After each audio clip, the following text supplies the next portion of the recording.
നിങ്ങളുടെ ഫേവറേറ്റ് സീരിയലുകൾ ടിവിയിൽ വരുന്നതിന് മുൻപേ സൺ നെക്സ്റ്റ് ആപ്പിൽ കാണാം. ഇനി എല്ലാവർക്കും മുൻപേ കാണൂ. ഇപ്പോൾ തന്നെ സൺ നെക്സ്റ്റ് ആപ്പ് ഡൗൺലോഡ് ചെയ്ത് സബ്സ്ക്രൈബ് ചെയ്യൂ.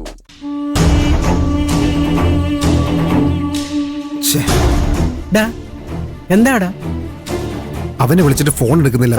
അത് ചിലപ്പോ മഞ്ജുവിനോട് സംസാരിച്ചോണ്ടിരിക്കുവായിരിക്കൂടാ.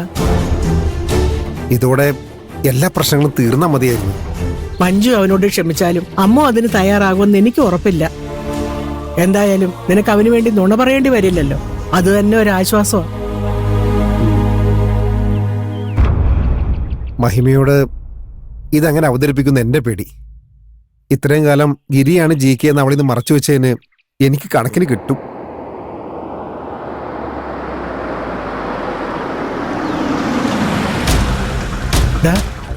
മഞ്ജു വന്നല്ലോ.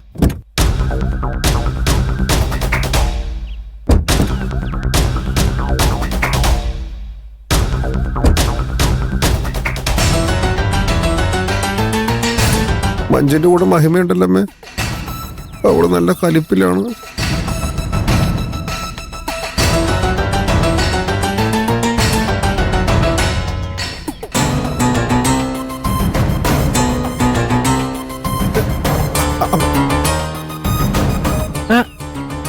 എന്താ മോളെ, എന്തു പറ്റി?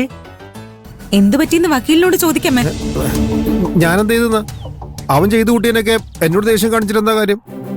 അയാൾക്ക് എല്ലാ കാര്യത്തിനും പിന്തുണ കൊടുത്തത് മുകുന്ദനല്ലേ? മുകുന്ദൻ കാരണ അയാൾ ഞങ്ങളുടെ ജീവിതത്തിലേക്ക് വന്നത്. അങ്ങനെ എന്നെ മാത്രം കുറ്റം പറയാൻ പറ്റുമോ? പിന്നെ ആരെ കുറ്റം പറയണം? ജി.കെ. പ്രതീക്ഷയ്ക്ക് പരിചയപ്പെടുത്തി കൊടുത്തത് മുകുന്ദനല്ലേ? അതെ. അപ്പൊ പിന്നെ അയാള് കാരണം ഉണ്ടാവുന്ന പ്രശ്നങ്ങൾക്ക് മുകുന്ദനെയല്ലേ എനിക്ക് കുറ്റപ്പെടുത്താൻ പറ്റൂ? അല്ല, അപ്പൊ ജി.കെ. മോളെ കാണാൻ വന്നില്ലേ? ഇല്ല അമ്മേ. ഭാഗ്യം. ഞാനങ്ങനെ അറിയാതെ ഗിരിയാണ് ജി.കെ. എന്ന് പറഞ്ഞിരുന്നെങ്കിലേ എന്റെ അവസാനമായേനെ. ജി.കെ. പരിചയപ്പെടാലോന്ന് കരുതി ഞാനും ഓഫീസിലേക്ക് പോയിരുന്നു. വെറുതെ കുറെ നേരം നോക്കി നിന്നത് മിച്ചം. ഗിരി എന്ത് പണിയായി കാണിച്ചേ? വക്കീല് ജി.കെ. പ്രശ്നത്തിന്റെ ഗൗരവം പറഞ്ഞ് മനസ്സിലാക്കിയില്ലേ? പിന്നെ അവനെന്തായാലും മഞ്ജുവിനെ കാണാൻ എത്തുന്ന ഉറപ്പ് തന്നതാ. എന്നിട്ടും എന്തായാലും വരാത്തെ? അതെനിക്കറിയില്ല. സാരമില്ല, ഇനി എന്താ ചെയ്യണ്ടേന്ന് എനിക്ക് നന്നായിട്ട് അറിയാം.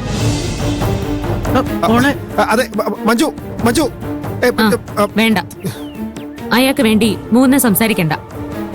എന്റെ കുഞ്ഞിന്റെ അച്ഛനായാണ് അയാൾ ആ സ്കൂളിൽ കയറി ചെന്നത്. അതെനിക്ക് ക്ഷമിക്കാൻ കഴിയാത്തൊരു തെറ്റാ. എന്നിട്ടും അമ്മൂന്റെ കണ്ണീര് കണ്ടിട്ട് മാത്രം ഞാൻ അയാൾക്ക് ഒരു അവസരം കൂടി നൽകിയത്. പക്ഷേ അയാൾ ആ അവസരം കളഞ്ഞു കുളിച്ചു. ഇനിയൊരു കമ്മീഷണറിന് എന്ത് ചെയ്യാൻ പറ്റൂന്ന് ഞാൻ അയാൾക്ക് കാണിച്ചു കൊടുത്തോളാം. അയ്യോ മഞ്ജു, അവനെ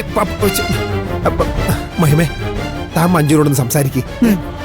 ഞാൻ ഈ വിഷയത്തിൽ ഇടപെടില്ല.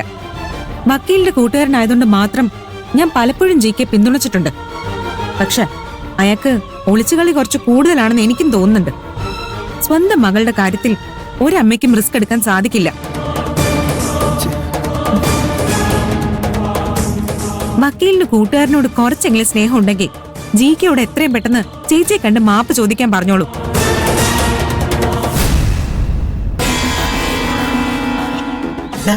ഗിരി എന്ത് പണിയെ കാണിച്ചേ? വെറുതെ അല്ല അവൻ എന്റെ കോൾ എടുക്കാത്തത്. എന്നാലും അവസാന നിമിഷം എന്തിനാണ് അവൻ മനസ്സ് മാറ്റിയത്? എന്തായാലും അവനെ കണ്ട് വിഷയത്തിന്റെ ഗൗരവം അറിയിക്കണം. മഞ്ജുവായിട്ട് എല്ലാ സത്യങ്ങളും കണ്ടുപിടിച്ച അവള് ഗിരിയോട് ഒരിക്കലും ക്ഷമിക്കാൻ പോകുന്നില്ല. ഇവന്റെ ഒരു കാര്യം, ഇവനൊക്കെ കൈ കിട്ടിയ